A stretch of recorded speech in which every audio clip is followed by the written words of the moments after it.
مامی اب آپ پڑھیے۔ اعوذ باللہ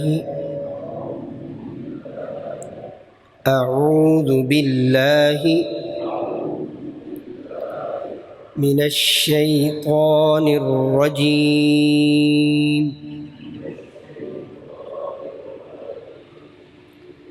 اعوذ باللہ من الشیطان الرجیم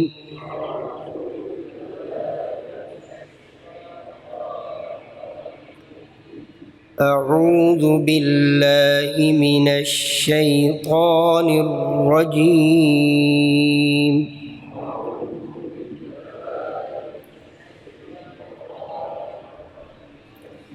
بسم اللہ الرحمن الرحیم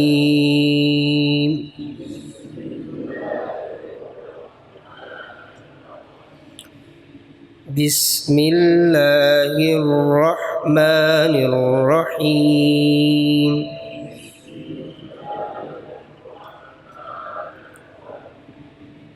حروف تہجی الف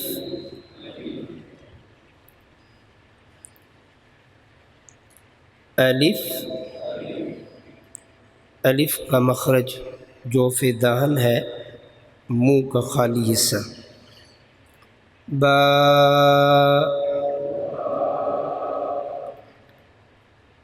ایک مرتبہ سارے پڑھ لیتے ہیں حروف، پھر مخارج بیان کیے جائیں ساتھ ساتھ۔ الف با تا ثا جیم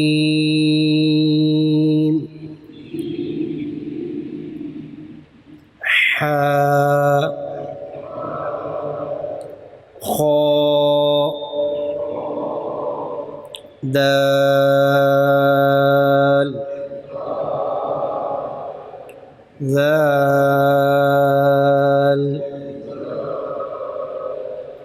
را زا سین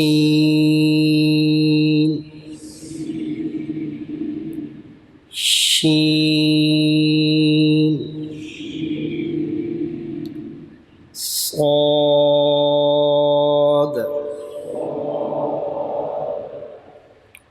ضاد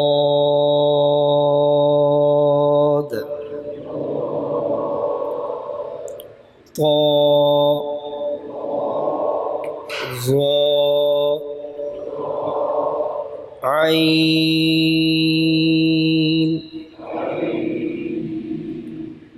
غین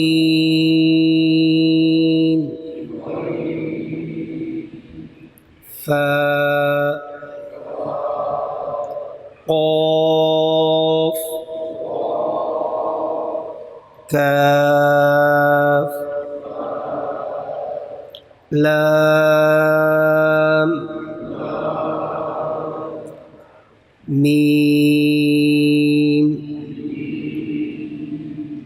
نون واو، تھوڑا سا لمبا کرنا جی، واو ہا حمزہ یا خارج کے ساتھ۔ الف جوف دہن سے ادا ہوتا ہے، منہ کے خالی حصے سے۔ حروف مدہ 3 ہے، الف واو یا۔ ہم آگے پڑھیں گے با بو بی تا تو تی، یہ حروف مدہ ہیں، الف واو اور یا۔ تو یہ منہ کے خالی حصے سے ادا ہوتے ہیں، انہیں حروف مدہ بھی کہتے ہیں، ہوائیہ بھی کہتے ہیں، جوفیہ بھی کہتے ہیں۔ مدہ اس لیے کہتے ہیں کہ ان پر مد ہوتا ہے، ہوائیہ اس لیے کہتے ہیں کہ ان کی انتہا ہوا پر ہوتی ہے، جوفیہ اس لیے کہتے ہیں کہ یہ منہ کے خالی حصے سے ادا ہوتے ہیں۔ الف با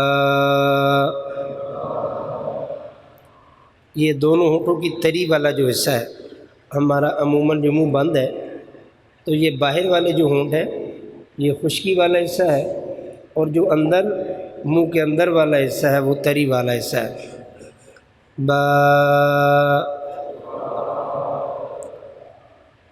حمزہ زبر با اب، ہاں ہم ان کو زبر ہی لگا کر ہجا کریں گے اور آگے بھی یہ آ جائے گا۔ تو یہ مخرج کی پہچان ہے، کسی حرف کا مخرج اگر معلوم کرنا ہو اس کو ساکن کر کے اس سے پہلے زبر والا حمزہ لیں، زبر لے کے آئیں الف کے اوپر، تو وہ ہجا کریں گے تو مخرج ادا ہوگا۔ حمزہ زبر با اب، تو آپ محسوس کر رہے ہیں کہ تری والا حصہ مل رہا ہے۔ با، با، اب، اب، اب، تو یہ تری والا حصہ، دونوں ہونٹوں کی تری والا حصہ، اس سے با ادا ہوتا ہے۔ اگلا لفظ ہے جی تا، تا، نوک زبان ثنایا اولیہ کی جڑیں، یہ سامنے کے جو دو دانت ہیں انہیں ثنایا اولیہ کہتے ہیں، دو اوپر والے اور دو نیچے والے، چار جو دانت ہیں انہیں ثنایا ہی کہتے ہیں، دو اوپر والوں کو ثنایا اولیہ اور دو نیچے والوں کو ثنایا سفلی۔ تو زبان کی نوک جو ہے وہ اوپر والے دانتوں کی جڑوں میں لگے گی۔ تا، حمزہ زبر تا ات، جس طرح با کی آواز کو چھوڑا تھا اس طرح اس کی آواز کو چھوڑنا نہیں ہے، کیونکہ با میں کلکلا ہے، اس میں نہیں ہے۔ حمزہ زبر تا ات، فا، نوک زبان ثنایا سفلی کا، ثنایا اولیہ کا کنارہ، وہ جڑیں تھیں پیچھے، اب یہ کنارہ ہے۔ یہ دو دانتوں کے درمیان گوشت کا ٹکڑا جو ہوتا ہے اس کی نوک کو لثہ کہتے ہیں، تو زبان کی نوک وہاں لگے گی۔ حمزہ زبر فا ات، فا، جیم،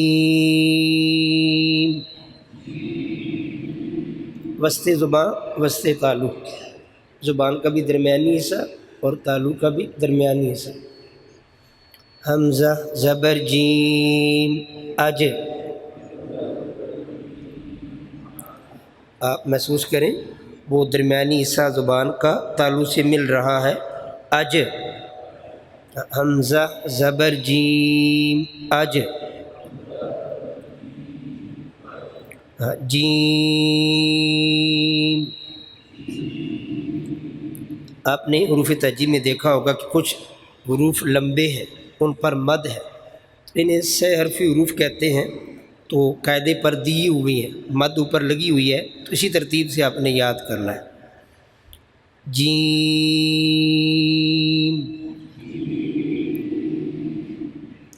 حا، حلق کا درمیانی حصہ، حا،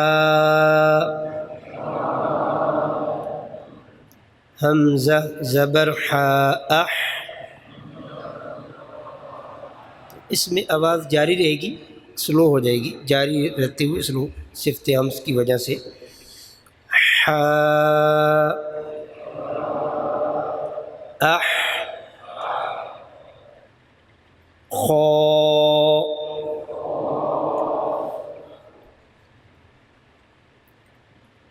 یہ حلق کا پہلا حصہ ہے، یہ حروف حلقی، پہلے حا بھی حروف حلقی اور خا بھی حروف حلقی میں، حروف حلقی 6 ہیں، حمزہ ہا، عین ہا، غین خا، خا،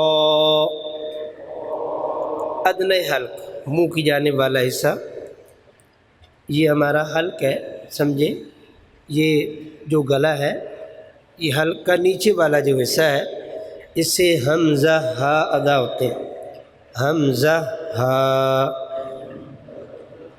اور درمیان والے جو حلق کا حصہ ہے اس سے دو حروف عین، ہا، یہ دو حروف ادا ہوتے ہیں، اور جو اوپر والا حصہ ہے منہ کی جانب والا اس سے دو حروف ادا ہوتے ہیں غین، خا، انہیں حروف حلقیہ کہتے ہیں کہ حلق سے ادا ہوتے ہیں۔ تو حا وسط حلق سے ادا ہوا اور خا ادنی حلق سے، خا، حمزہ زبر خا، اخ، دال، دال، حمزہ زبر دال، اد، جو تا کا مخرج تھا وہی دال کا مخرج ہے، نوک زبان اور ثناء اولیہ کی جڑ، سامنے دو دانتوں کی جڑوں میں زبان لگے گی، تو حمزہ زبر دال، اد۔ ہم نے ابھی تک با کو ہلایا اور دال کو ہلایا، تو حروف قلقلہ 5 ہیں۔ قلقلہ کا مطلب ہے ہلانا، حرکت دینا، تو 5 ہیں، قاف، طا، با، جیم، دال۔ تو یہ 5 حروف کے علاوہ دوسرا کوئی حرف نہیں ہلے گا، یہی ہلا کے ہم پڑھیں گے۔ جس طرح کوئی بول زمین پر پھینکتے ہیں تو وہ دوبارہ اچھلتی ہے، یا دیوار پر تو دوبارہ واپس آتی ہے، اسی طرح اس کی آواز بھی مخرج میں لگ کے دوبارہ واپس آئے گی۔ جس طرح ہم نے پڑھا تھا اب آواز واپس آئی، اسی طرح یہاں پہ حمزہ زبر دال، اد، ذال، حمزہ زبر ذال، اد، نوک زبان ثنایا اولیہ کا کنارہ، ثا، ذال اور ضا کا مخرج ایک ہے، صفتیں الگ ہیں، مخرج ایک، را، را، حمزہ زبر را، اور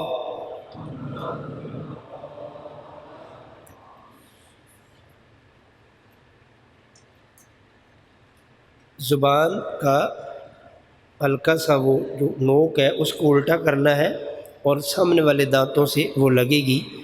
ثنایا رباعی کے مسوڑے بما پشت زباں، یہ را کا مخرج ہے۔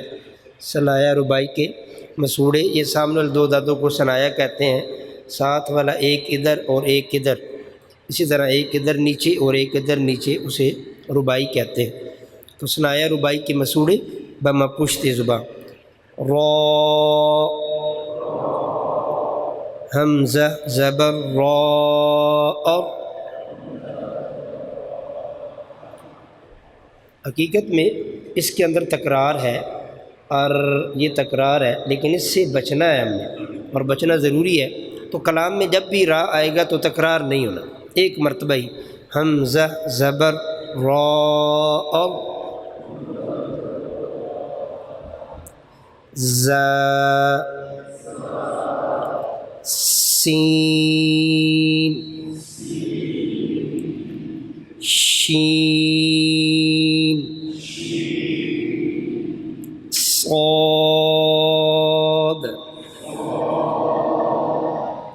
ضاد،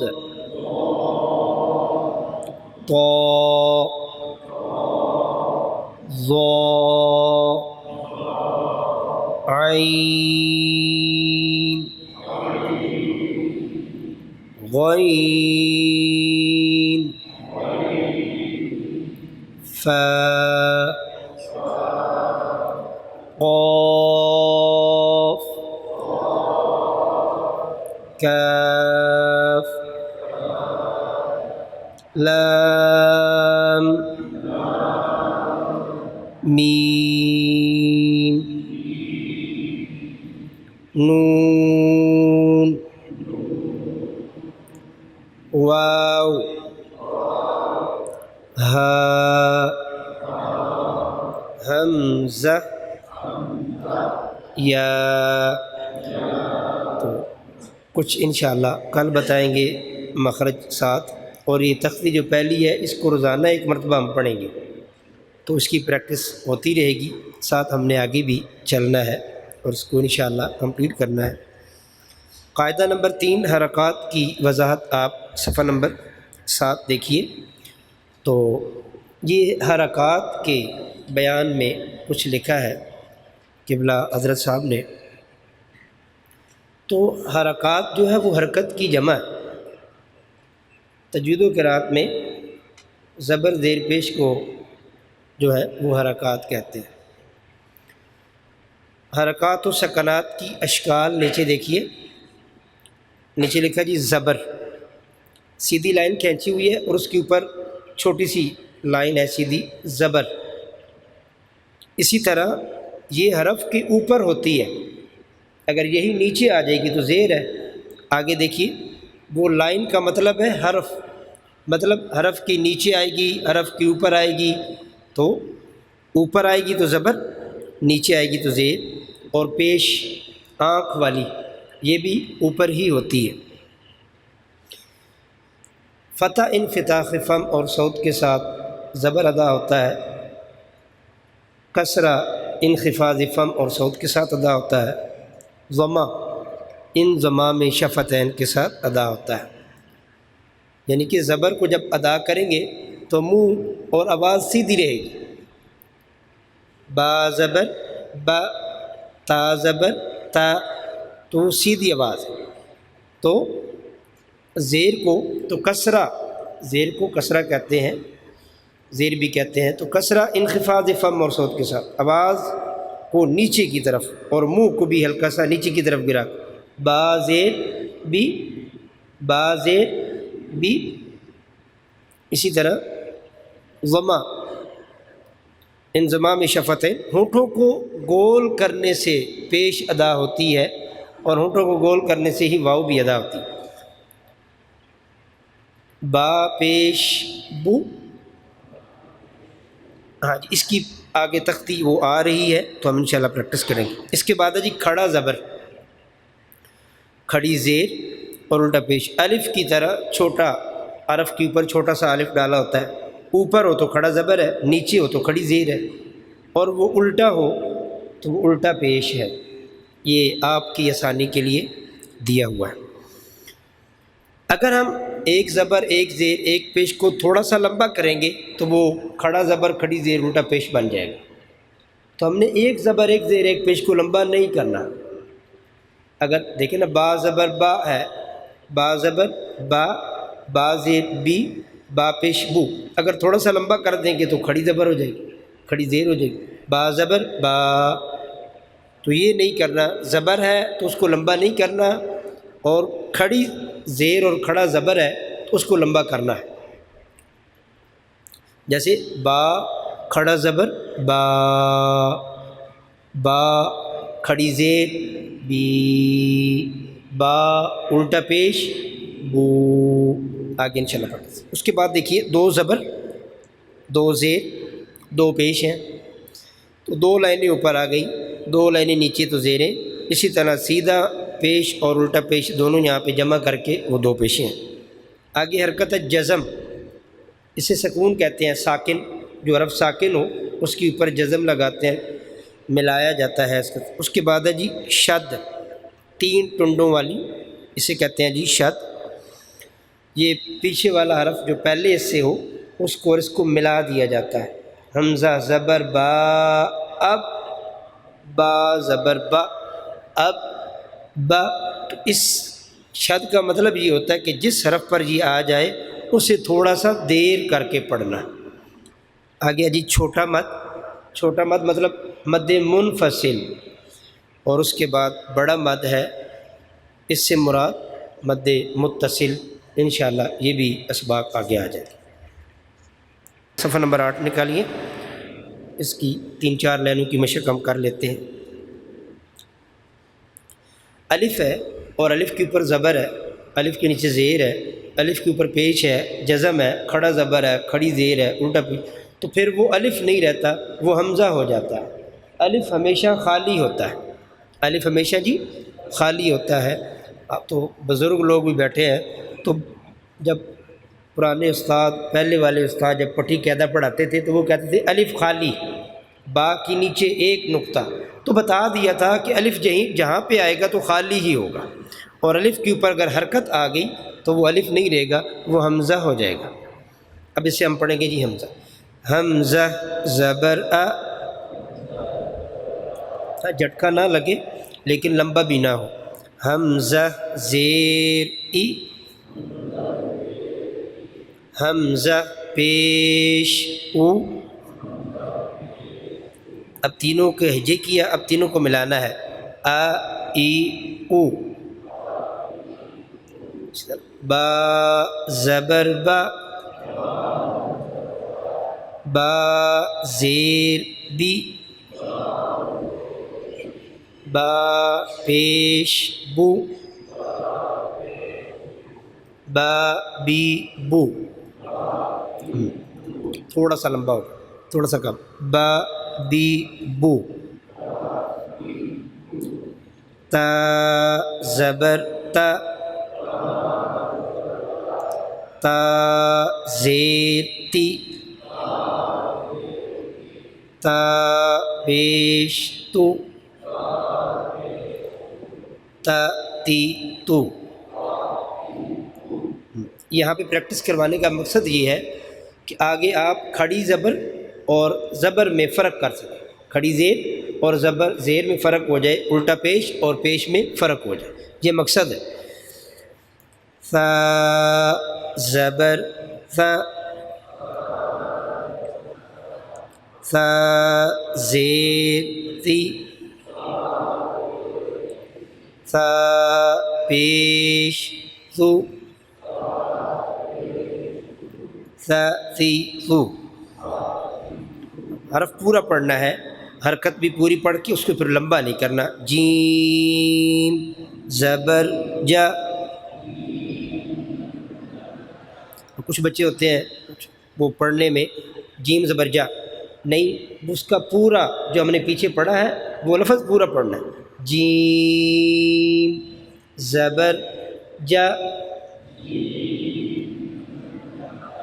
حرف اپنی جگہ پر رہے، حرکت کی ادائیگی اپنی جگہ پر، اس کے بعد جب اس کو پڑھنا ہے تو وہ حرکت کے مطابق پڑھا جائے۔ جیم زبر جا، جیم زیر جی،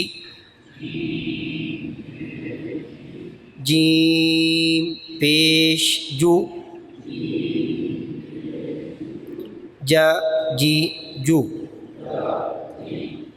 حا زبر حا، حا زیر حی، حا پیش حو، حا حی حو۔ سورۃ فاتحہ شریف۔ اعوذ باللہ من الشیطان الرجیم،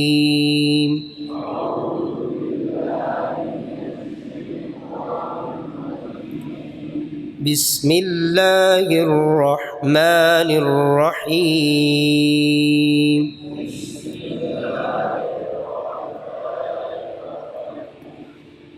الحمد للہ رب العالمین۔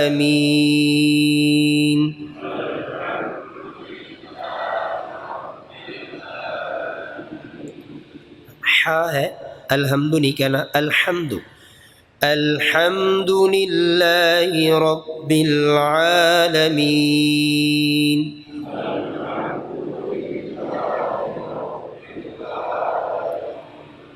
الرحمن الرحیم،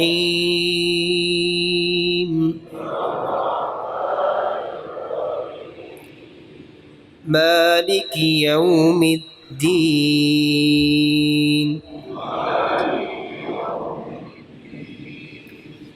ایاک نعبد و ایاک نستعین،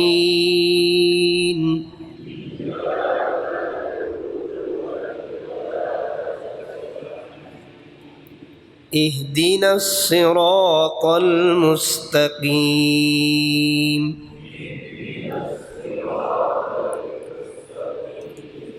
صراط الذين أنعمت عليهم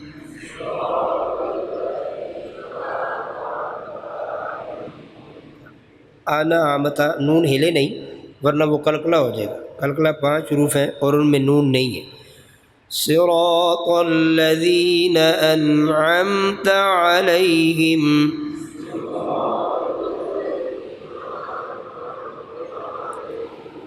غیر المغضوب علیہم ولا الضالین.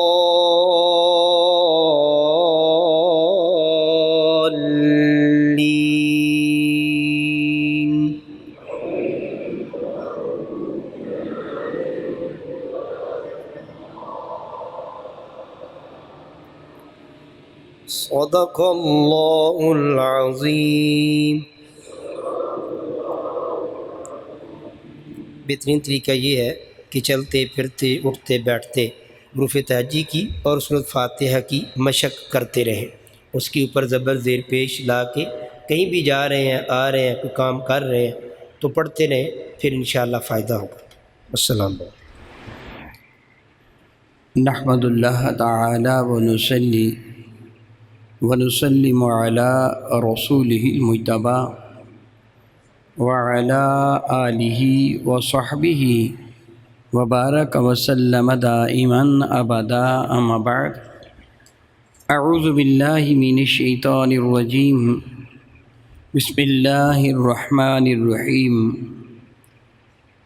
ان اللہ وملائکتہ یصلون علی النبی یا ایہا الذین آمنوا صلوا علیہ وسلموا تسلیما.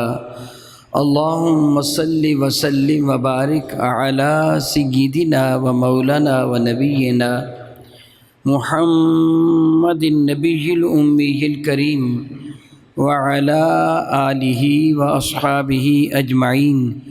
الصلاۃ والسلام علیک یا سیدی یا رسول اللہ وعلی آلک و اصحابک یا سیدی یا سیدی یا سیدی یا حبیب اللہ.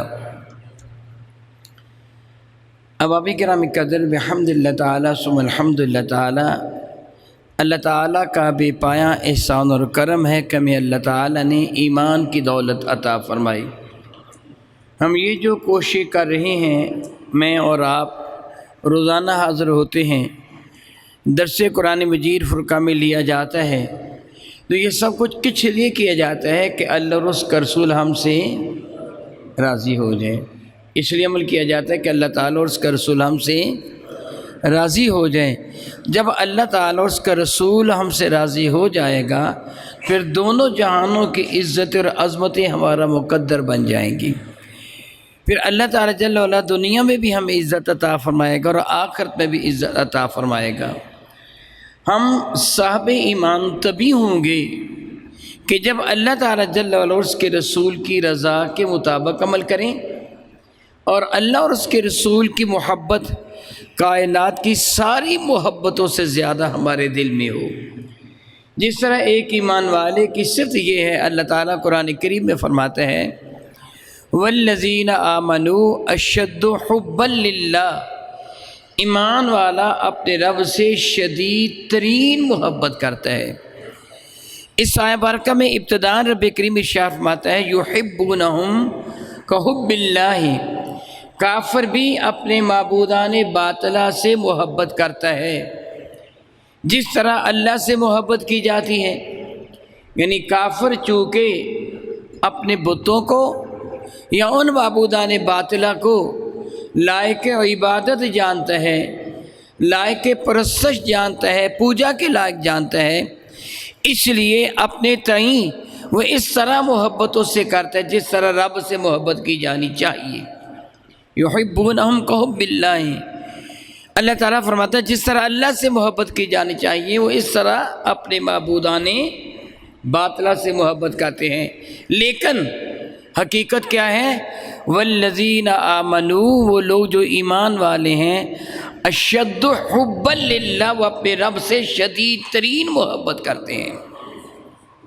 کافر اپنے بت سے وہ محبت نہیں کر سکتا جو ایمان والا اپنے رب سے کرتا ہے۔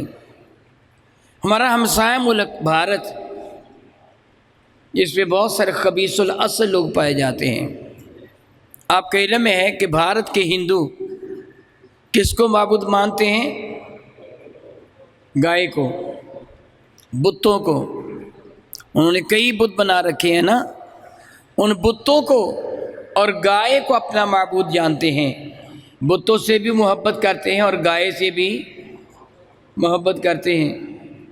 عقل کے اندھے گائے کے اگلے حصے کی پوجا نہیں کرتے ہیں، گائے کے پچھلے حصے کی پوجا کرتے ہیں۔ یعنی ہندو، اب ان کے مذہب کا جائزہ لینا تو یہ گائے کے اگلے حصے کی پوجا نہیں کرتا ہندو، گائے کے پچھلے حصے کی پوجا کرتا ہے۔ گائے کے اگلے حصہ میں اس کی زبان ہے، اس کا سر ہے، اس کی آنکھیں ہیں۔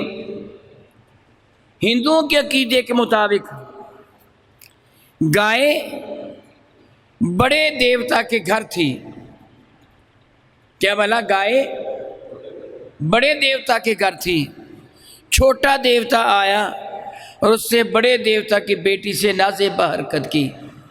اس منظر کو گائے دیکھ رہی تھی۔ میں ہندوؤں کا عقیدہ آپ کو بتا رہا ہوں، میں آپ کو ہندوؤں کا عقیدہ بتا رہا ہوں۔ گائے منظر دیکھ رہی تھی، چھوٹے دیوتا نے بڑے دیوتا کی بیٹی کی عزت کو برباد کیا اور چلا گیا۔ جب بڑا دیوتا گھر آیا تو گائے نے بڑے دیوتا کو چھوٹے دیوتا کی ساری حرکات سے آگاہ کر دیا کہ چھوٹے دیوتا نے آج ایسے ایسے کر کے کیا ہے۔ بڑے دیوتا نے چھوٹے دیوتا کو بلایا اور اس کو سرزنش کی سزا دی تو چھوٹا دیوتا غصہ میں آ گیا، اسے گائے کے منہ پہ لعنت کر دی۔ کیا عقیدہ ہے ان کا؟ گائے کے منہ پہ معبود بھی ہے۔ گائے، غور کیجئے جو میں بات کہہ رہا ہوں، گائے معبود بھی ہے اور لعنتی بھی ہے۔ اللہ فرماتا والذین آمنوا اشد حبا، ایمان والا شدید محبت کرتے ہیں۔ ان کا معبود گائے معبود بھی ہے اور لعنتی بھی ہے۔ اور ان نے آگے کیا لکھا ہے؟ آج کل تو وہ چیز نہیں پائی جاتی۔ پہلے زمانہ میں انسانوں کی گندگی پاکانہ یہ فلش سسٹم نہیں ہوا کرتا تھا۔ گھر میں گندگی کا ڈھیر لگ جاتا تو کچھ لوگ جن کو چوڑے چمار وغیرہ کہا جاتا، وہ گندگی کو اٹھا کر باہر جنگل میں پھینک آتے۔ پھر جنگل میں جا بجا گندگی کے ڈھیر لگے ہوتے۔ یہ گائے جنگل کی وہ گندگی کھا کر اپنا پیٹ بھرتی۔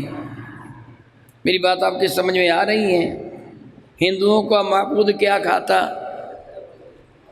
انہوں نے کہا یہ گندگی اس لیے کھاتی ہے کہ چھوٹے دیوتا نے اس کے منہ پہ لعنت کر دی ہے۔ اب یہ لعنت والے منہ سے گندگی کھاتی ہے، لیکن گائے کا گوبر اور گائے کا پیشاب ان کے لیے متبرک ہے۔ وہ گو موتر کو، گائے کے پیشاب کو پیتے ہیں اور اس کے گوبر کو پاک کرنے والی شے سمجھتے ہیں۔ اور آپ نے بعض اوقات میڈیا، سوشل میڈیا پر منظر دیکھا ہوگا کہ گاؤں کے پیشاب کے پینے کے باقاعدہ فنکشنز ہوتے ہیں اور ان میں گائے کا پیشاب پلایا جاتا ہے اور پیا جاتا ہے۔ اور آپ جانتے ہیں کہ ہندوستان کا اس خبیث سے جو پچھلا خبیث وزیر تھا، وزیر اعظم تھا، مرارجی دیسائی، وہ اپنا پیشاب بھی پیتا تھا۔ کہتا تھا کہ گائے کا پیشاب جو ہم پیتے ہیں تو ہندو اپنا پیشاب بھی پیتا ہے، گائے کا پیشاب بھی پیتا ہے، اور گائے کے پیشاب کو مختلف امراض میں وہ شفا جانتے ہیں۔ یہی سبب ہے کہ وہ کافر گائے کی پوجا کرنے والا مسلمانوں کو ماذ شک کی بنا پہ ذبح کر دیتا ہے کہ شاید اس سے ہماری گائے کو ذبح کیا ہوگا، اور خود وہ کیا سلوک کرتا ہے گائے کے ساتھ ابھی میں عرض کر چکا ہوں۔ خود ہندوؤں کے نزدیک گائے کا منہ، بتا دیجئے، گائے کا منہ لعنتی ہے، اور جب گائے مر جاتی ہے پھر ہندو کیا کرتے ہیں؟ اس کو سجدے کرتے ہیں، اس کی پوجا کرتے ہیں، کیا کرتے ہیں؟ زمین میں گڑھا کھود کر اس کو دفن کر دیتے ہیں، یا یوں کر لیں گے جس طرح انسانوں کو جلایا جاتا ہے، گائے کو جلا دیں گے۔ پھر وہ کس کو دفن کر رہے ہیں؟ اپنے، جلا کس کو رہے ہیں؟ اپنے۔ اللہ فرماتا ہے والذین آمنوا اشد حبا للہ، ایمان والا اپنے رب سے شدید محبت کرتا ہے، کافر اپنے معبود سے وہ محبت نہیں کر سکتا۔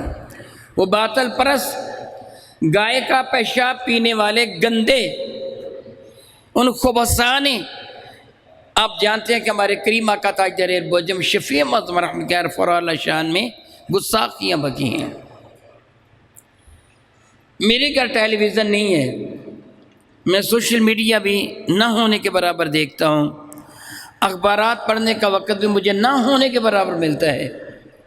مجھے کل پتہ چلا ہے اس بات کا کہ ان میں ایک خبیث ترین عورت نوپور شرما جو پی جی پے کی وہ نمائندہ ہے، ترجمان ہے، اس سے میرے اور آپ کے کریم آقا تاجدار بوجم شفیع معظم رحمت عالم کی ارفع اللہ شان میں نازیبہ کلمات کہے ہیں، گستاخیاں بکی ہیں۔ معاذ اللہ تعالیٰ ثم معاذ اللہ تعالیٰ ثم معاذ اللہ تعالیٰ، ایک ایمان والا اپنی ماں، اپنے باپ، اپنی بیوی، اپنی بہن، اپنی بیٹی کی توہین تو شاید برداشت کر لے، میں نے لفظ شاید کہا ہے، غیرت برداشت نہیں کرنے دیتی، لیکن یہ تو ہو سکتا ہے کبھی کمپرومائز کر جائے۔ ایک غریب آدمی بیچارہ یہ دیکھے یا اس کو چھپائے، اللہ تعالیٰ معاف فرمائے، اللہ تعالیٰ ایسا وقت کبھی نہ لائے کہ کوئی ڈاکو کسی کے گھر میں آئیں، اس کی عزت کو برباد کر کے چلے جائیں، وہ بیچارہ چپ رہے، کسی کو نہ بتائے کہ میں کسی کو کیا بتاؤں، میں اپنی عزت کو خود ہی چھپائے رکھتا ہوں۔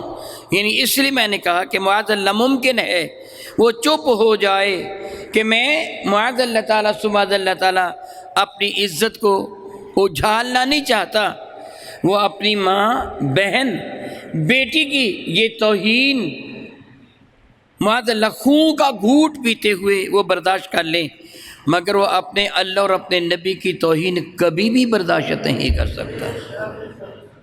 میں نے جو کچھ معاذ اللہ تھوڑا سا لمبا جملہ کہہ کے کہا نا کہ کوئی ڈاکو، کوئی اچکا کسی کے گھر آ جائے اور اس کے گھر کسی کی توہین کر کے چلا جائے، وہ شرم کا مارا کسی کو بتاتا نہیں ہے کہ ڈاکو نے یہ میری توہین و تذلیل بھی کی ہے، وہ خون کے گھونٹ پی کر وہ بیچارہ چپ رہتا ہے، مگر ناموس رسالت کی خاطر، اللہ تعالیٰ جل وعلا کی عزت و عظمت کی خاطر وہ اپنی جان کی قربانی دینے کو تیار ہوتا ہے، وہ چپ نہیں ہوتا۔ یہ نہیں ہوتا کہ وہ چپ ہو جائے۔ ان خبثاء کو اس چیز کا علم بھی ہے۔ دراصل حقیقت کیا ہے؟ ہم نے جہاد کا راستہ چھوڑ دیا ہے۔ حقیقت کیا ہے؟ میں کیا کہہ رہا ہوں، ہم نے کیا کیا ہے؟ جہاد کا راستہ مصلحت کی نظر ہو گئے ہیں۔ ہم مصلحت کی جی دیکھیں، ایسے نہ ہو، ایسے نہ ہو، ایسے نہ ہو، ایسے نہ ہو، وگرنہ 57 کے قریب اسلامی ممالک ہوں اور ہندوؤں کا باقاعدہ ایک ملک ہے۔ ضیاء الحق مرحوم نے وہ جب کرکٹ دیکھنے کے لیے وہ گئے تھے، وہ مشہور بات ہے، تو وہاں جا کر اس وقت کے جو وزیر اعظم راجیو گاندھی تھا، اسے ایک احساس دلایا تھا کہ میں اپنے ملک میں، انہوں نے اس وقت فوجیں پاکستان کی سرحدوں پہ جمع کر رکھی تھیں اور پاکستان پر حملہ کرنے کا آئے دن دھمکیاں دے، بکواس بک رہا تھا، وہ راجیو گاندھی بکواس بک رہا تھا اور پاکستان کو دھمکیاں دے رہا تھا، اور اس سے ضیاء الحق صاحب نے کیا کیا؟ کرکٹ دیکھنے کے بہانے وہاں چلے گئے۔ راجیو نے ان کا استقبال اچھے انداز سے نہیں کیا، ایسے ہی ٹمپریری طور پر ہاتھ ملایا تھا اور نظر انداز کر دیا تھا، بلکہ یہ استقبال کرنے کے لیے تیار نہیں تھا۔ اس نے اپنی کابینہ کو کہا تھا کہ پاکستان کا جو صدر آ رہا ہے میں اس کا استقبال نہیں کروں گا، مگر انہوں نے مجبور کیا تھا کہ بین الاقوامی طور پر جو پروٹوکول دیا جاتا ہے وہ دینا مجبوری ہے ہماری، اس لیے آپ کو اس کا استقبال کرنے کے لیے جانا ہوگا۔ وہ استقبال کرنے کے لیے ایئرپورٹ پر آیا تو تھا، مگر سرسری طور پر ضیاء الحق کا استقبال کیا تھا، چہرہ بگاڑا ہوا تھا، مسکرایا نہیں تھا اور اچھے طریقے سے ہاتھ بھی نہیں ملایا تھا۔ ضیاء الحق مسکراتا رہا، ہاتھ ملایا سب کے ساتھ، راجو کے ساتھ بھی ہاتھ ملایا، مگر انہوں نے توہین آمیز رویہ اختیار کیا۔ ضیاء الحق نے کوئی اس کی پرواہ نہ کی۔ یہ کالم اخبار میں بڑی تفصیل کے ساتھ آیا تھا اور آئے تھے، شاید آپ نے بھی پڑھے ہوں گے۔ پھر وہ سب سے ہاتھ ملانے کے بعد ان کا جو وزیر داخلہ، وزیر خارجہ اس کے قریب کھڑے تھا، راجو کے قریب تھا، اس کا اپنا بیان ہے کہ اس کے بعد ضیاء نے راجو سے مخاطب ہو کے کہا، راجو سن لے، مسلمانوں کے 57 ممالک ہیں، پاکستان دنیا کے نقشہ سے مٹ بھی جائے گا تو 56 مسلمانوں کے ملک باقی رہیں گے اور ہندوؤں کا ایک ملک ہے۔ میں اپنے ملک میں یعنی پاکستان میں یہ نصیحت کر کے آیا ہوں، میری پرواہ نہ کرنا، میری جان بھی چلی جائے تو پرواہ نہ کرنا، تو میں ہندوستان پر ایٹمی حملہ کر دینا، چند لمحوں میں پورے بھارت کو آگ کا گولا بنا دوں گا۔ یہاں جو مسلمان ہیں وہ جلتے جل جائیں، کوئی پرواہ نہیں ہے۔ پاکستان صفحہ 80 سے مٹتا ہے تو مٹ جائے، کوئی پرواہ نہیں، مگر اللہ کی قسم میں بھارت کو آگ کا گولا بنا دوں گا۔ اس کا جو وزیر خارجہ قریب کھڑا ہے وہ کہنے لگا کہ یوں محسوس ہو رہا تھا کہ کسی نے میری کمر میں خنجر گھونپ دیا ہے، اور راجو ہی پر کپ کپی طاری ہو گئی تھی۔ اس کے بعد ضیاء الحق نے باقیوں سے ہاتھ ملایا، راجو کو نظر انداز کیا میں تیرے ساتھ نہیں ملاؤں گا، اور واپس چلا گیا۔ اسی وقت راجو نے اپنی فوجیں واپس بلا لی تھی۔ اسے پتہ تھا کہ مسلمان جو کہتا ہے پھر کر کے دکھا دیتا ہے۔ اپنی جان تو جانی ہی ہے، اگر اللہ کی رضا کی خاطر قربان ہو جائے تو اس سے بڑھ کر اور فضیلت کیا ہے۔ جس طرح آج اس خبیث عورت کی بکواس پر مسلم امہ ایک اعتبار سے اکٹھی ہو رہی ہے، اور مسلم ممالک میں بھی اس کے خلاف احتجاج کیا گیا ہے۔ جب ڈنمارک نے میرے کریم آقا کی شان میں گستاخیاں بکی تھیں، ان دنوں میں سعودیہ میں تھا، یہ سعودی حلیب وہ دودھ آتا ہے، اسی طرح بیکری کا سامان، ڈیری کا سامان کثرت کے ساتھ ان ممالک سے آتا ہے، ہالینڈ، ڈنمارک وغیرہ سے۔ اور میں نے خود ان دنوں میں اپنے کریم آقا کے دربار مقدس میں حاضری کے لیے گیا ہوا تھا، میں نے خود دیکھا کہ بازار میں سڑکوں پر ان کی وہ بیکری کی اشیاء پھینک دی گئیں، اور ان کو نانی یاد آ کے انہوں نے معافی مانگی تھی۔ لیکن جب فرانس سے گستاخی بکی ہے تو پھر مسلمان امہ نے ایسے کچھ بھی نہیں کیا، ان کا حوصلہ بڑھ گیا۔ وہ کبھی یہی چاہتے ہیں کہ مسلمانوں کے نبی کی شان میں گستاخی کر کے نبی کی عزت ان کی نگاہ سے گرا دی جائے۔ یہ آج سے نہیں، شروع سے ہی ان کا یہی وتیرہ ہے، ان کی یہی خواہش ہے کہ دو چیزیں ہیں جو مسلمانوں کو بہت زیادہ برانگیختہ کرتی ہیں، عظمت پر لے جاتی ہیں، ایک جذبہ جہاد ہے اور دوسرا ان کے نبی کی محبت ہے۔ اس پر ایمان والا کمپرومائز نہیں کرتا۔ قادیانیوں کو اور گستاخوں کو پیدا کرنے کا مقصد یہ تھا کہ جذبہ جہاد بھی سرد ہو جائے اور نبی کو بھی ایک عام سطح پہ لایا جائے۔ ایک عام انسان ہے، جس طرح ایک عام انسان کے بارے میں کچھ کہہ دیا جائے تو جرم نہیں، اسی طرح نبی کے بارے میں کچھ کہہ دیا جائے تو جرم نہیں ہے۔ وہ اس سطح پہ نبی کو لانا چاہتے ہیں، اور اس کو معاذ اللہ تعالیٰ سماذ اللہ تعالیٰ اظہار آزادی، رائے اظہار آزادی قرار دے کر وہ یہ ناجیبہ جملے کہتے ہیں۔ آپ کے علم میں ہے کہ یہودیوں کو ہٹلر نے بے طریق قتل کیا تھا، آگ کی بھٹیوں میں ان کو ڈالا تھا۔ ہٹلر نے جو کیا تھا صحیح کیا تھا۔ میں نے کیا کہا بھلا؟ ہٹلر کون تھا؟ عیسائی۔ ہٹلر کون تھا؟ اس نے یہودیوں کو قتل کیا۔ کیوں قتل کیا تھا؟ کہ یہودیوں نے عیسائیوں کے نبی کو معاذ اللہ حرام زادہ قرار دیا ہے۔ آپ جانتے ہیں یہ بھی آپ کے علم میں ہے کہ نہیں ہے؟ یہودیوں کے نزدیک حضرت عیسیٰ علیہ السلام ناجائز اولاد ہیں حضرت مریم کی، اور حضرت مریم کو وہ فاحشہ عورت گنتے ہیں۔ انہی کے حوالے سے قادیانی نے کتابیں لکھی ہیں۔ قادیانی دجال نے جو حضرت عیسیٰ کی شان میں گستاخیاں کی ہیں وہ اس بنا پہ کی ہیں کہ یہودیوں نے عیسیٰ علیہ السلام کی شان میں معاذ اللہ تعالیٰ سے ایسا لکھا ہے کہ معاذ اللہ ثم معاذ اللہ ثم معاذ اللہ الیاذ باللہ تعالی ثم الیاذ باللہ تعالی کہ مریم ایک ایسی عورت تھی جو بازاری قسم کی عورت تھی، اور یوسف نجار کے ساتھ شادی ہونے سے پہلے معاذ اللہ تعالیٰ اس نے عیسیٰ کو جنم دے دیا، اور وہ یہودی عیسیٰ علیہ السلام کو قتل کرنے کے لیے، شہید کرنے کے لیے انہوں نے ان کے مکان کا محاصرہ کیا تھا۔ موجودہ عیسائی بے غیرت ہیں، کیا میں نے کہا؟ وہ یہودیوں کو برداشت کر رہے ہیں، حالانکہ یہودیوں نے ان کے نبی کی شان میں کیسی گستاخی کی۔ تو ہٹلر نے اس گستاخی کا بدلہ لینے کے لیے یہودیوں کو جلایا تھا، اور آج یہودی ہولوکاسٹ اس کا قانون بنا ہوا ہے کہ کہا جائے اتنے یہودیوں کو قتل کیا، حقیقت بیان کی جائے تو شخص کو گرفتار کر لیا جاتا ہے، وہ سچ بولے۔ اگر یہودیوں کے لیے یہ قانون بین الاقوامی طور پر بن سکتا ہے تو مسلمانوں کے نبی کے لیے قانون کیوں نہیں بن سکتا؟ دنیا میں یہودیوں کے کتنے ملک ہیں بتائیے؟ ایک ناجائز ملک، ایک ناجائز ملک، مگر ان کے سفارتی تعلقات دنیا کے ممالک کے ساتھ اور بین الاقوامی کرنسی پر، اکانومی پر ان کو اتنا اختیار حاصل ہے کہ انہوں نے اپنے لیے قانون منظور کروا لیا۔ مسلمانوں کے 57 ملک ہے، یہ قانون منظور کیوں نہیں کروا سکتے؟ یہ ایسے کیوں نہیں کروا سکتے؟ جب فرانس کی گستاخی، اس کے گستاخانہ رویے، ان کے صدر کے گستاخانہ رویے کے خلاف پاکستان میں احتجاج ہو رہا تھا، مولانا علامہ خادم حسین رضوی رحمۃ اللہ تعالی علیہ اس احتجاج کی قیادت کر رہے تھے۔ ان دنوں علامہ ڈاکٹر طاہر القادری صاحب نے ایک بیان دیا تھا، اور انہوں نے کہا تھا کہ میں اگر پاکستان یا کوئی ملک مقدمہ دائر کرے عالمی کورٹ میں، جس کو عالمی عدالت کہا جاتا ہے، میں عدالت جان بوجھ کے نہیں کہہ رہا، وہ عالمی کورٹ میں مقدمہ دائر کرے اس چیز کے خلاف، تو میں وہ مقدمہ لڑنے کے لیے تیار ہوں، اور الحمدللہ تعالیٰ مجھے امید ہے کہ میں کامیاب ہو کر کورٹ سے باہر آؤں گا۔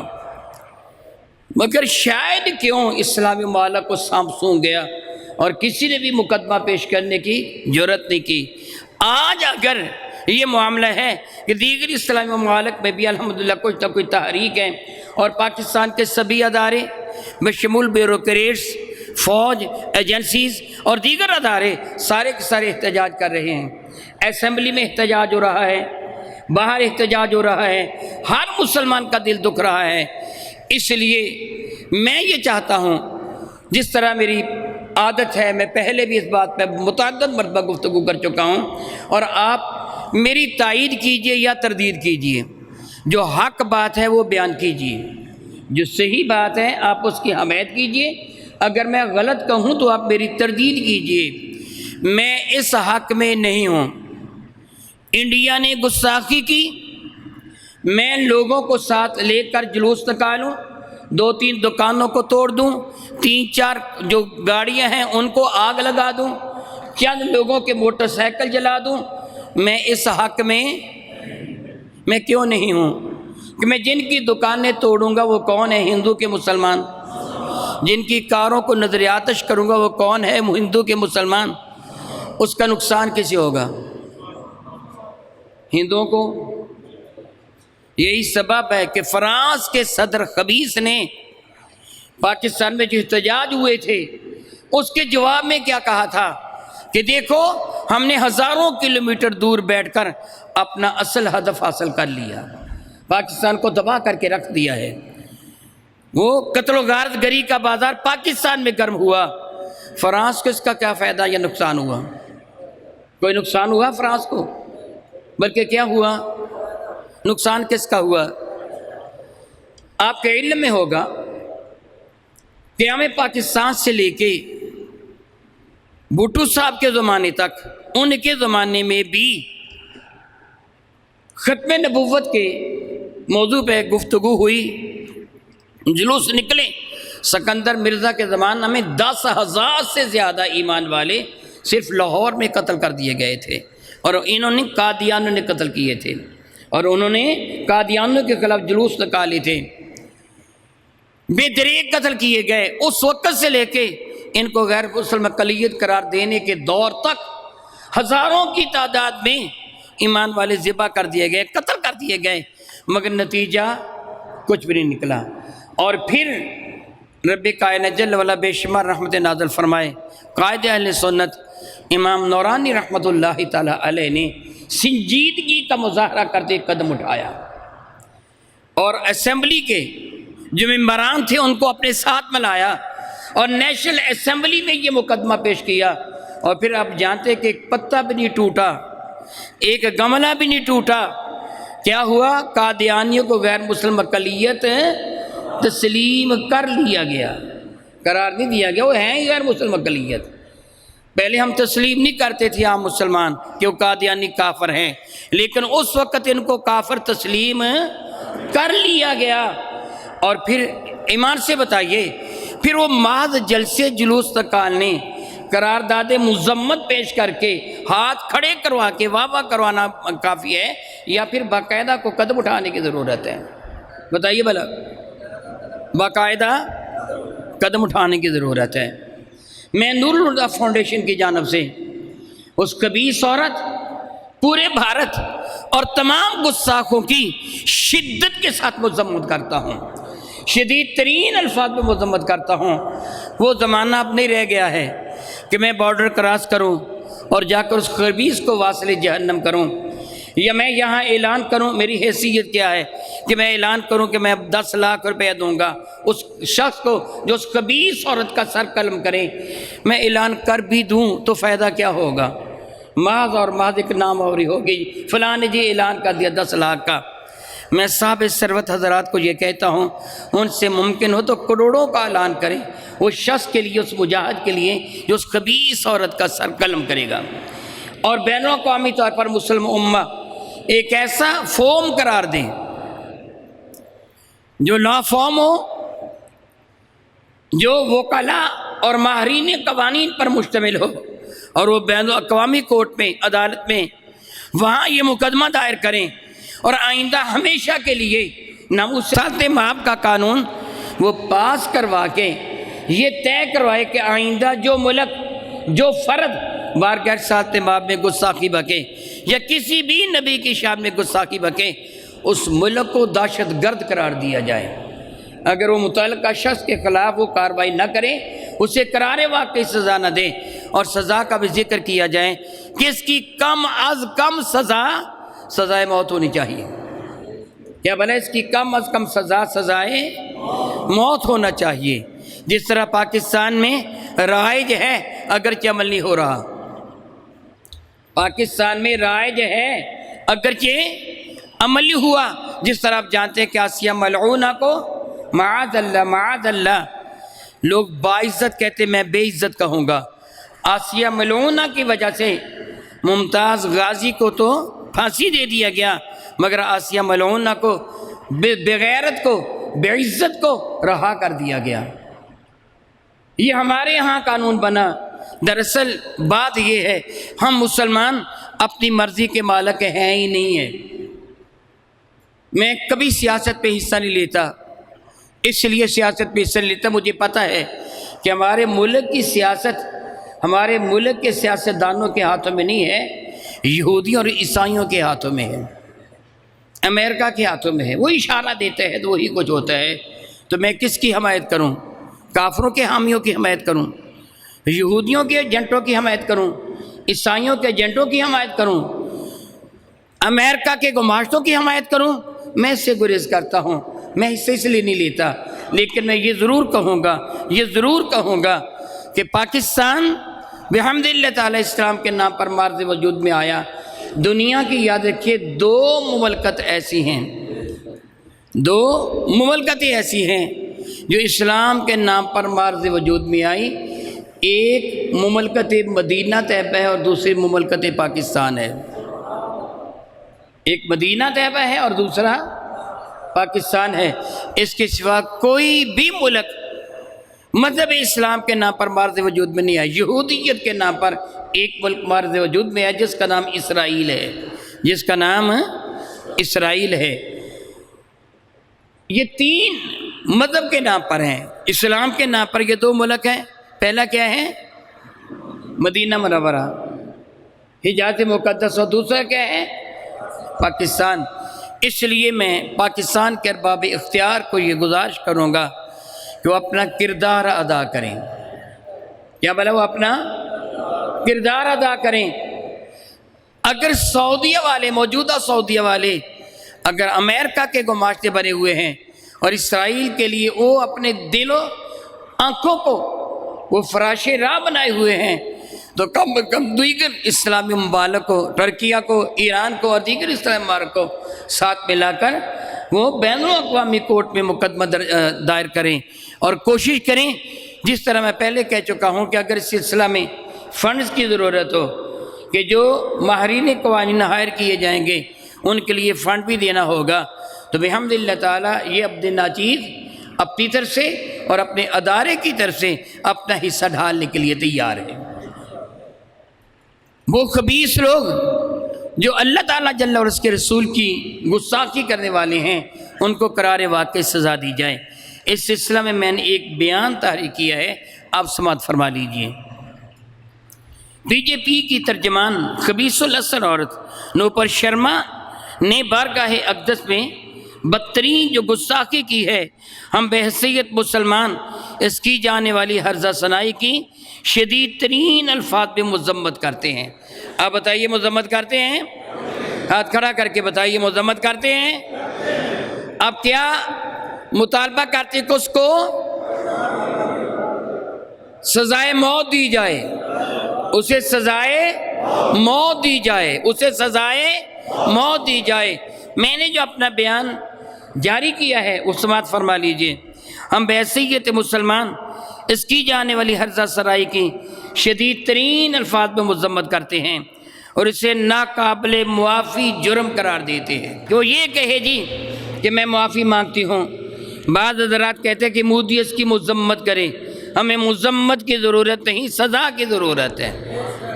مودی مذمت کر دے تو ہمارے لیے کافی نہیں ہے، ہم اس مذمت کو نہیں مانتے، اسے قرار واقعی سزا دے، ناقابل معافی گناہ جرم قرار دیتے ہوئے پوری امت مسلمہ سے درخواست کرتے ہیں کہ باغیرت مسلمان ہونے کا ثبوت دیتے ہوئے بھارتی مصنوعات کا مکمل ترین بائیکاٹ کریں۔ کیا خیال ہے آپ بائیکاٹ کریں گے؟ باغیرت مسلمان ہوتے ہوئے، بے غیرت نہیں، غیرت مند مسلمان ہوتے ہوئے پوری امت مسلمہ بھارتی مصنوعات کا بائیکاٹ کرے۔ میں بڑے افسوس کے ساتھ جملہ کہہ رہا ہوں، ہرمیشی فین اکثر و بیشتر حاضری ہوتی رہتی ہے، دکانوں پر بھارتی مصنوعات کے انبار لگے ہوئے ہیں۔ چاول پاکستان کا، سٹیمپ بھارت کی، کنو پاکستان کا، سٹیمپ بھارت کی، آم پاکستان کا، سٹیمپ بھارت کی۔ معلوم ہوتا ہے کہ اس کی یعنی سعودیہ کی منڈی پر بھارت چھایا ہوا ہے۔ آپ بازار میں جائیں، وہ کوئی برتن لینے، کیتلی لینے کے لیے، چمچ لینے کے لیے، وہ ٹوپیاں بھارت کی سٹیمپ لگی ہوئی آپ کو ملے گی۔ حق یہ ہے کہ ان کے ساتھ تجارت کا مکمل بائیکاٹ کیا جائے، بھارت کے ساتھ کیے گئے سارے تجارتی معاہدے منسوخ کر دیے جائیں، پاکستان بھارت کے ساتھ تجارت کو ختم کر دے۔ کیا اس بات کی آپ حمایت کرتے ہیں؟ الحمدللہ تعالی سیاسی باتیں نہیں بلکہ ایمان کی بات ہے۔ میں یقین کے ساتھ کہتا ہوں پاکستان کی ایک بھی سیاسی جماعت کافروں کی نہیں ہے۔ میں نے کیا کہا؟ اگر کوئی ہے تو آپ مجھے بتا دیں، میرے علم میں کمی ہوگی۔ کوئی ہے تو پھر ساری سیاسی جماعتیں یہ بھی مسلمانوں کی جماعتیں ہیں۔ جس طرح مذہبی جماعتیں ہیں نا، اسی طرح یہ بھی مسلمانوں کی جماعتیں ہیں۔ تو سارے مسلمانوں کو بھارتی مصنوعات کا بائیکاٹ کرنا چاہیے، بھارت کے ساتھ مکمل طور پر تجارت کو بند کر دیا جائے اور تجارتی معاہدے منسوخ کر دیے جائیں۔ اگر ممکن ہو، یہ جملہ میں نے ممکن ہو لکھا ہے کیونکہ میں نہیں جانتا کہ بعض معاملات ایسے ہوتے ہیں کہ جو خارج از امکان ہوتے ہیں۔ اگر ممکن ہو تو پورے مسلم ممالک سے بھارتی سفراء کو نکل جانے کو حکم دے دیا جائے، سارے مسلمان ممالک اس کے ساتھ سفارتی بائیکاٹ کر لیں۔ اور یہ عمل اس وقت تک جاری رہے جب تک بھارت اس خبیث الاصل عورت کو قرار واقعی سزا نہ دے۔ یعنی یہ احتجاج، یہ عمل اس وقت تک جاری رہے جب تک اس خبیث کو سزائے موت دی نہیں جاتی۔ اگر مسلم امہ فرانس کے گستاخانہ رویہ کے خلاف بھرپور اور مؤثر احتجاج کرتی تو آج دہشت گرد فاشسٹ بھارت کو ہرزہ سرائی کا موقع نہ ملتا۔ جب فرانس کے گستاخانہ رویہ کے خلاف مولانا خاتم حسین رضوی رحمۃ اللہ تعالی علیہ احتجاج کر رہے تھے، ان دنوں علامہ ڈاکٹر طاہر القادری صاحب نے اعلان کیا تھا کہ اگر حکومت چاہے تو وہ عالمی کورٹ میں تحفظ ناموس رسالت کا مقدمہ لڑنے کے لیے تیار ہیں۔ ہم نور الہدیٰ فاؤنڈیشن والے میرے سمیت آپ سارے کے سارے ہم مطالبہ کرتے ہیں کہ پاکستان سمیت مسلم امہ کے نامور ماہرین قانون کا پینل تشکیل دیا جائے اور عالمی کورٹ میں تحفظ ناموس رسالت کا قانون منظور کروایا جائے۔ خلاف ورزی کرنے والے ملک کو دہشت گرد قرار دے کر عالمی طور پر اس کو بائیکاٹ کیا جائے۔ بعض مذمتی قراردادیں پیش کرنے یا جذبات میں آ کر جلوس نکالنے، اپنے مسلمان بھائیوں کے اسباب کو توڑ پھوڑ کر برباد کرنے کی بجائے اس جرم کو سنجیدگی کے ساتھ لیا جائے۔ جیسے کہ قادیانیوں کے خلاف جلوس نکالنے سے کچھ نہ بنا، بلکہ مختلف اودار میں ہزاروں کی تعداد میں مسلمانوں کو شہید کر دیا گیا۔ لیکن جب مولانا شاہ احمد نورانی رحمۃ اللہ تعالی علیہ کی کوششوں سے یہ مقدمہ نیشنل اسمبلی میں پیش کیا گیا تو ایک بھی گملہ یا شاخ ٹوٹے بغیر قادیانی کو غیر مسلم اقلیت تسلیم کر لیا گیا۔ اس لیے اپنے ہی ملک میں توڑ پھوڑ یا احتجاجی جلوس نکالنے کی بجائے اس بدترین جرم کو پوری سنجیدگی کے ساتھ لیا جائے تاکہ آئندہ کسی خبیث فرد یا ملک کو یہ گناؤنا جرم کرنے کی ضرورت نہ ہو۔ اس سلسلہ میں اگر فنڈ کی ضرورت ہو تو ہم سب سے پہلے اپنا حصہ پیش کرنے کے لیے تیار ہیں۔ غیرت مند مسلمانوں اٹھو، قدم بڑھاؤ، ہم تمہارے ساتھ ہیں۔ آپ بتائیے جو کو یہ میں نے اپنی طرف سے بیان جاری کیا ہے اور یہ انشاءاللہ تعالیٰ اخبارات کو بھیجوں گا، آپ بتائیے اس سلسلے میں آپ میری تائید کرتے ہیں؟ آپ مجھے یہ بتائیے، ہاتھ نیچے فرما لیجیے، آپ یہ بتائیے جو کچھ میں نے لکھا ہے یہ صحیح ہے یا غلط ہے؟ اس میں کسی ترمیم کی ضرورت ہے تو بتا دیجیے۔ یہ صحیح ہے؟ ہم اپنے ایمان کی حفاظت الحمدللہ تعالیٰ اپنی جان قربان کر کے بھی کریں گے۔ ہمارا ایمان اللہ اور اس کے رسول کی محبت ہے، ان کے ناموس کی حفاظت ہے۔ ہم قطعاً کسی گماشتے کو اجازت نہیں دیتے، خواہ اس کا تعلق پاکستان کے ہو یا کسی بھی ملک کے ساتھ ہو۔ ہمارے کریم آقا تاجدار اربوجم شفیع معظم رحمت بن نازیبہ شان میں کوئی گستاخانہ جملہ کہے اشارے کے ساتھ یا کنایا کے ساتھ، نہ اشارہ کنایا کے ساتھ نہ صراحتاً، بلکہ آپ یہ شاید سن کر حیران ہوں گے، مولانا حسین احمد مدنی، کیا میں نے نام لیا ہے؟ میں عموماً سٹیج پر ذکر نہیں کیا کرتا، لیکن آج ایک مقصد کے لیے ذکر کر رہا ہوں۔ مولانا حسین احمد مدنی نے شہاب ثاقب نامی کتاب میں لکھا ہے کہ اگر کوئی، یہ دوسرے مسلک کے ہیں، دیوبند مسلک کے ہیں، انہوں نے شہاب ثاقب کتاب میں لکھا ہے اگر کوئی رسول رحمت کے نالان مقدس کی توہین کرے گا اور تصغیر کے ساتھ جتڑیا کہے گا تو دائرہ اسلام سے خارج اور کافر ہے۔ اگر یہ واقعہ ہی یہی ایمان ہے تو پھر نبی کے ناموس کی خاطر سب کو اٹھ کے کھڑے ہو جانا چاہیے۔ رسول رحمت کہے، میں حضرت علامہ اقبال رحمۃ اللہ تعالی علیہ کا وہ قول بھی پیش کرتا ہوں۔ آپ یہ فرمایا کرتے تھے کہ اگر میرے کریم آقا کے لباس کو کوئی میلا کہے گا میرے نزدیک یہ بھی توہین اور کفر ہے۔ رسول رحمت رہے، ان کی جانب منسوب اشیاء کی تعظیم و توقیر بھی ایمان والے کرتے ہیں اور اس کی گستاخی کو بھی برداشت نہیں کرتے، چاہے جائے کہ رسول رحمت یا امہات المومن کی گستاخی کی جائے، برداشت نہیں کی جائے گی۔ ایسا شخص خواہ وہ مملکت پاکستان سے تعلق رکھتا ہے یا مملکت پاکستان کے باہر کسی ملک سے تعلق رکھتا ہے، ہمارے نزدیک بدترین فرد ہے، جہنم کا کتا ہے، ہم اسے ہرگز منہ لگانے کے لیے تیار ہیں، خواہ وہ ہمارے ملک کا ہو، خواہ وہ مولوی صاحب کہلواتا ہو، ذاکر کہلواتا ہو، کچھ بھی کہلواتا ہو، جو بھی گستاخی کرنے والا ہے ہمارے نزدیک جہنم کا کتا ہے۔ یہ صحابہ کے جملے ہیں، میں اپنی طرف سے نہیں کہہ رہا، یہ جہنم کے کتے کے لفظ ہیں نا۔ میں نے کتاب الفتن کتاب لکھی، میں نقل کیا ابو امامہ رحمۃ اللہ تعالی علیہ، مسجد سے باہر انہوں نے خارجیوں کے سر لٹکے ہوئے دیکھے تھے، خارجی رسول رحمت کی شان میں گستاخی کرنے والے، اور فرمانے لگے یہ سر جہنم کے کتوں کے ہیں، رسول رحمت نے ان کو جہنم کے کتے قرار دیا، یعنی جو اللہ اور اس کے رسول کے گستاخ ہیں وہ کون ہے؟ جہنم کے۔ اور میرے نبی نے ان کو یہ کہا ہے، صحابہ نے، میں اپنی طرف سے نہیں کہہ رہا، ہم ان کو جہنم کے کتے سمجھتے ہیں، ہم ان کو منہ لگانے کے لیے کبھی بھی تیار ہیں، ان کے نجس ترین جسم کو ہم اپنی قریب بھی نہیں آنے دینا چاہتے۔ اس لیے بھارت سے یہ مطالبہ کہ وہ مذمت کرے، بھارت سے یہ مطالبہ کہ اس کو وہ سیٹ سے ڈی سیٹ کرے، یہ ہرگز مطالبہ نہیں ہے۔ مطالبہ یہ اس کو قرار واقعی سزا دی جائے، اور کم از کم سزا کیا ہے؟ اس کو پھانسی دیا جائے، اور یعنی قتل کیا ہے، سزائے موت دی جائے، جو بھی ان کے ہاں انداز ہے سزائے موت دی جائے، اور پوری امت مسلمہ اس سلسلے میں اہم ترین کردار ادا کرے۔ آج مسلم امہ بحمد اللہ تعالی، جس طرح مجھے پتہ چلا، میں پہلے آپ کو یہ بتا چکا ہوں کہ میں بہت زیادہ نہ سوشل میڈیا دیکھتا ہوں، کبھی کبھار کسی نے کوئی خبر دکھا دی، بیٹے نے دکھا دی، کسی دوست نے خبر دکھا دی، جدا بات ہے، وگرنہ میں موبائل پہ میرے پاس اتنا ٹائم ہوتا نہیں ہے کہ میں موبائل کو دیکھوں یا اخبارات کو کھنگالوں۔ میں نہ بہت کم کبھی ہوا میں نے اخبار پڑھ لی۔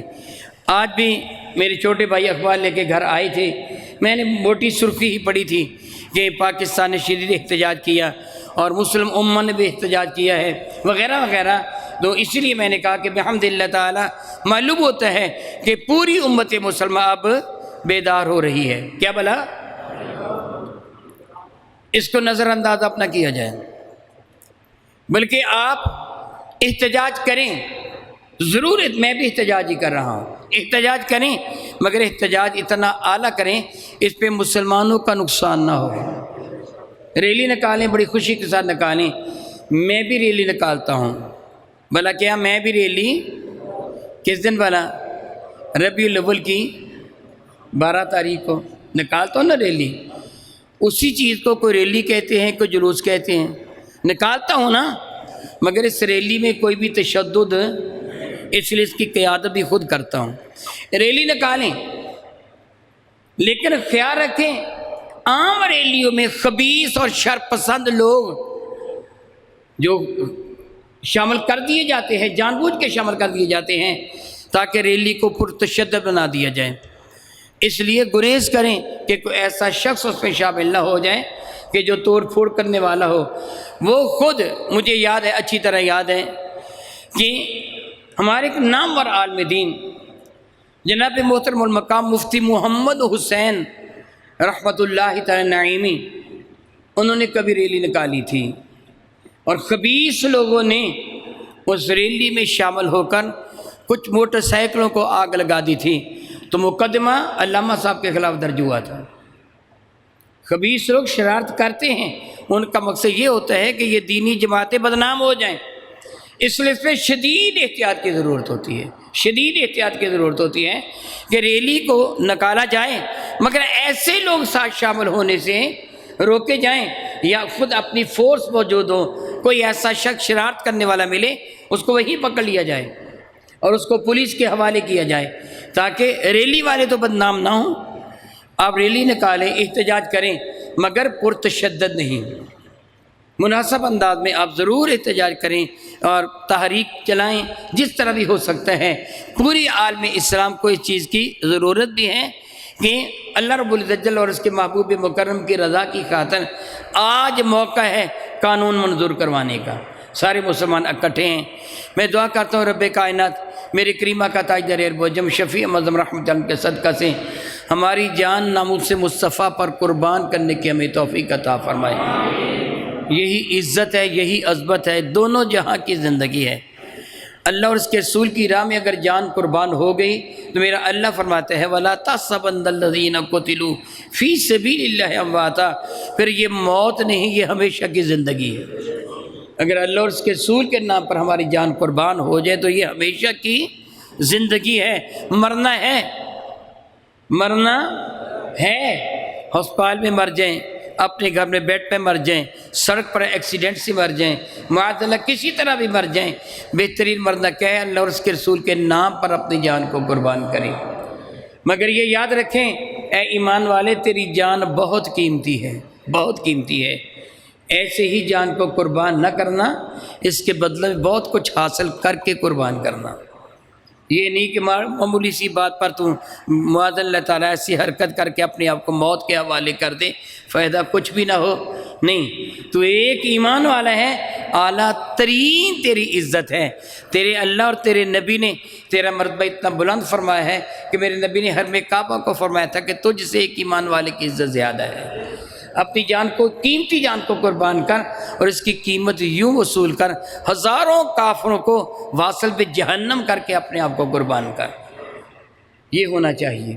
اللہ تعالیٰ جل وعلا ہمیں توفیق دے کہ اللہ اور اس کے رسول کے نام پر اپنی جان، مال، عزت و آبرو سب کچھ قربان کرنے کو ہم وقت تیار رہیں۔ محترمین، اب آپ اپنے سبق کا کچھ حصہ ضرور سماعت فرما لیجئے تاکہ ادھر بھی ناغہ نہ ہو۔ بحمد اللہ تعالیٰ ثم الحمد للہ تعالیٰ، جو ہمارا معمول کا سبق، اس کا جو پہلا حصہ میں عرض کر رہا تھا الحمدللہ رب العالمین کے تحت، کہ یہ اللہ تعالیٰ جل مجد الکریم کی سکھائی ہوئی دعا کہ جس کو اللہ تعالیٰ نے اس قدر اہمیت دی کہ میرے نبی فرماتے لا صلاۃ الا بفاتحۃ الکتاب، تیری نماز بھی نہیں ہوگی جب تک تو سورہ فاتحہ شفا کی تلاوت نہیں کرے گا۔ تو سورہ فاتحہ شفا سیدنا علی المرزا کے مطابق 70 اونٹ کتابوں کے بوجھ سے لد جائیں، ابھی سورہ فاتحہ شریف کے فضائل اور تفصیل پایا تکمیل تک نہ پہنچی۔ اتنی فضیلت والی سورہ برکہ، الحمدللہ ساری کی ساری خوبیاں اللہ تعالیٰ کے لیے ہیں۔ جس طرح میں مثال دے کے سمجھا چکا ہوں، وہ اللہ تعالیٰ جل وعلا جو عالمین کا رب ہے، جو عالمین کا رب ہے، اللہ تعالیٰ عالمین کا رب ہے۔ ربوبیت کے لیے کن چیزوں کی ضرورت ہوتی ہے؟ رحمت کی۔ میں کل بتا چکا ہوں، آپ نے یاد نہیں رکھا۔ آگے الرحمن الرحیم ہے نا، ہے کہ نہیں ہے نا؟ اللہ نے اپنی ربوبیت کا ذکر فرمانے کے بعد اپنی دو عظیم الشان صفات عالیہ کا تذکرہ فرمایا۔ رب العالمین وہ کون ہے، اس کی صفات عالیہ مزید کیا ہیں؟ پہلے تو تھا نا اللہ تعالیٰ موصوف، رب اس کی صفت ہے، یعنی عالمین کا رب۔ مزید صفت کیا ہے؟ وہ رحمان بھی ہے، رحیم بھی ہے۔ ربوبیت کا تقاضا یہ ہے کہ جو تربیت کرنے والا ہو وہ سراپا رحم ہو۔ جس طرح میں کل ہی عرض کر چکا ہوں کہ اگر ماں کے دل میں اللہ تعالیٰ نے جذبات رحم پیدا نہ فرمائے ہوتے تو یہ کبھی اپنی اولاد کی پرورش نہ کر پاتی، کسی دوسرے کے بیٹے کی وہ پرشمانی نہیں کرتی جو اپنے لگتے جگر کی کرتی ہے۔ سبب کیا ہے کہ اللہ تعالیٰ نے ماں کے دل میں اب رحمت کے جذبات پیدا فرما دیے ہیں، اس لیے باپ کے دل میں بھی رحم کے جذبات ہیں۔ آپ جانتے ہیں کہ باپ غریب ہو، اسے کوئی شے ملے، کوئی پھل ملے نا، وہ خود کھانے کی بجائے اپنی اولاد کے لیے لے آتا ہے۔ ایسے ہوتے ہیں نا، کیوں ہوتے ہیں کہ اس کے دل میں اولاد کے لیے جذبات رحم و محبت ہیں۔ یہاں ایک دلچسپ بات میں عرض کروں گا، اللہ تعالیٰ جل وعلا عالمین کا رب ہے اور ربوبیت کے لیے رحمت ضروری ہے، بلکہ شرط ہے۔ کیا بلا؟ ربوبیت کے لیے تربیت کرنا، رب کے میں کئی معنی قبل ازیں عرض کر چکا ہوں، ان میں ایک تربیت کرنا بھی ہے۔ مربی تربیت کرنے والے کے دل میں اگر ان لوگوں کی محبت نہیں ہوگی جن کی وہ تربیت کرنا چاہتا ہے تو کیا تربیت کر سکتا ہے وہ؟ اگر وہ جو تربیت کروانے کے لیے آئے ہیں وہ اپنے مربی سے محبت نہیں کرتے، پھر بھی تربیت ہو سکتی ہے؟ بتائیے نا بھلا، کیا ہونا چاہیے؟ تربیت کرنے والے کے دل میں، تربیت پانے والوں کے دل میں تربیت کرنے والے کی محبت جبھی ہے نا۔ اس لیے ایمان والے کے دل میں اپنے رب کی محبت ہے، اپنے نبی کی محبت ہے، اللہ اور اس کا رسول تم سے محبت فرماتے ہیں۔ اللہ ولی الذین آمنوا، اللہ تعالیٰ ایمان والوں کا دوست ہے، ایمان والوں سے محبت فرماتے ہیں۔ اللہ رب العالمین ہے، کیا بھلا اللہ؟ اور رب کے لیے رحمت کی ضرورت ہے، ربوبیت کے لیے رحمت شرط ہے، تو رب کائنات جس کے صدقہ سے ہم پر رحمت فرمائی اس کو رحمت اللہ عالمین بنا کے بھیج دیا۔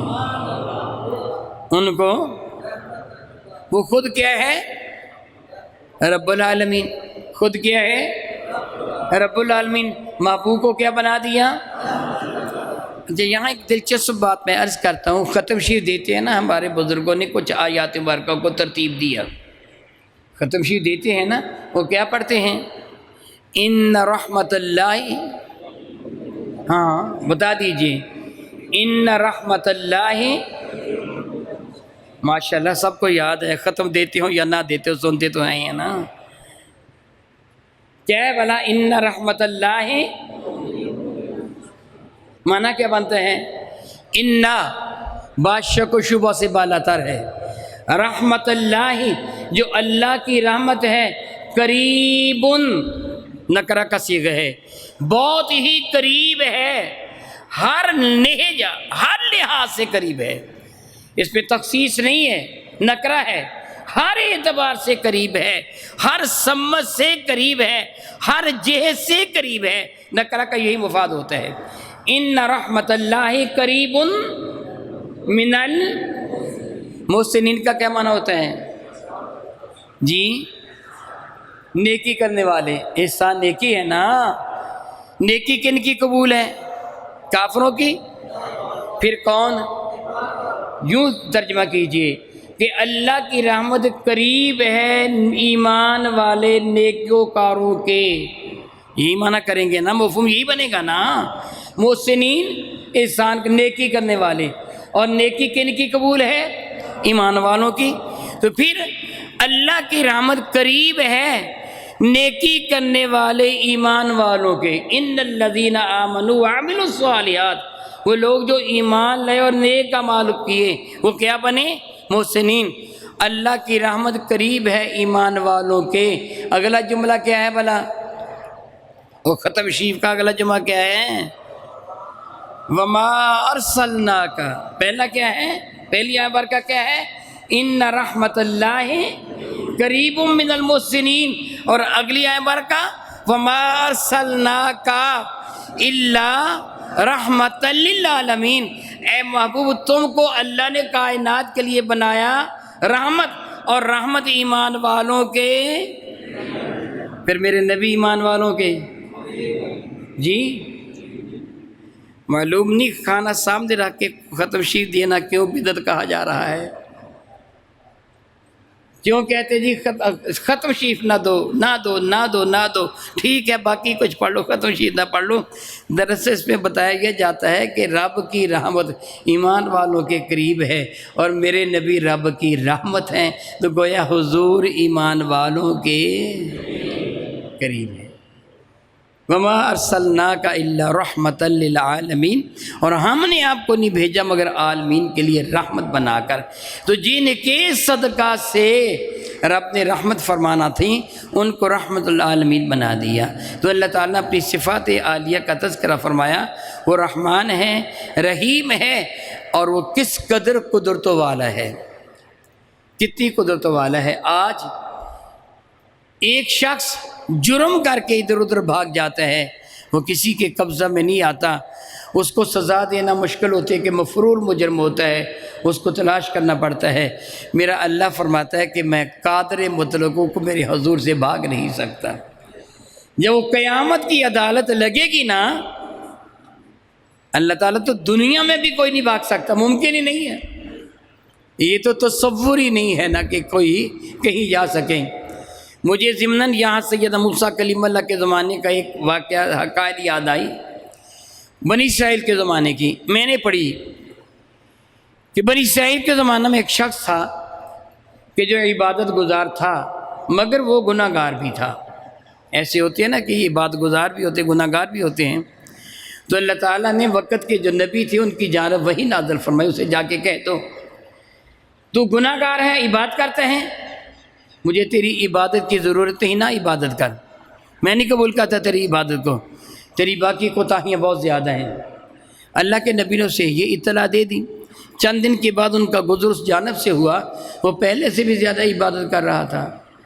تو فرمانے لگے، ارے میں نے تجھے بتایا تھا کہ تیرے رب نے کہا میں تیری عبادت کو رد فرما رہا ہوں، تیری کوئی عبادت قبول نہیں جتنی تیری زندگی ہوئی 40 سال یا 50 برس، کہ تو جرموں سے باز نہیں آتا، عبادت بھی کر رہا ہے، میں نہیں قبول کرتا تیری عبادت کو۔